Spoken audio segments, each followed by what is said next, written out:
Hello, ഇന്ന് നമുക്ക് മാലദ്വീപുകാരുടെ ഈസിയും ടേസ്റ്റിയുമായിട്ടുള്ള ഒരു 4 മണി പലഹാരം ഉണ്ടാക്കിയാലോ. ഇതിൻ്റെ പേരാണ് കുളിയ ഋഷി. അതിനായിട്ട് ആദ്യം നമുക്ക് ഒരു പേസ്റ്റ് തയ്യാറാക്കേണ്ടതുണ്ട്. ഈ പേസ്റ്റ് തയ്യാറാക്കാനായിട്ട് ഒരു മിക്സിയുടെ ജാറിലേക്ക് സവാള, ഇഞ്ചി, വെളുത്തുള്ളി, മാലദ്വീപിയൻ ചില്ലി, കറിവേപ്പില, ഉപ്പ്, മുളക് പൊടി, മഞ്ഞൾപ്പൊടി, പിന്നെ ചെറിയ ജീരകത്തിൻ്റെ പൊടി, പിന്നെ മാലദ്വീപിയൻ ഫിഷ് പേസ്റ്റ് എന്നിവ ചേർത്ത് നന്നായിട്ട് അരച്ചെടുക്കുക. ഈ അരച്ചെടുത്ത മിശ്രിതം മൈദാമാവിലേക്ക് ചേർത്ത് നന്നായിട്ട് കുഴച്ചെടുക്കണം. അതിനുശേഷം ഉരുളകളാക്കി പിന്നീട് ചപ്പാത്തി പോലെ പരത്തി ചുട്ടെടുക്കണം. ഈ ചപ്പാത്തികൾ നമുക്ക് ഇഷ്ടമുള്ള ആകൃതിയിൽ മുറിച്ചെടുക്കാം കേട്ടോ.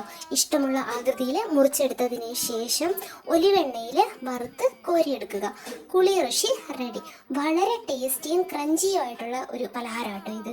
നമുക്ക് വേണമെന്നുണ്ടെങ്കിൽ മാലദ്വീപിയൻ ഫിഷ് പേസ്റ്റിന് പകരം നമുക്ക് നമ്മുടെ ഉണക്കച്ചെമ്മീൻ അരയ്ക്കുന്നതിനോടൊപ്പം ചേർത്ത് അരച്ച് എടുക്കാവുന്നതാണ്.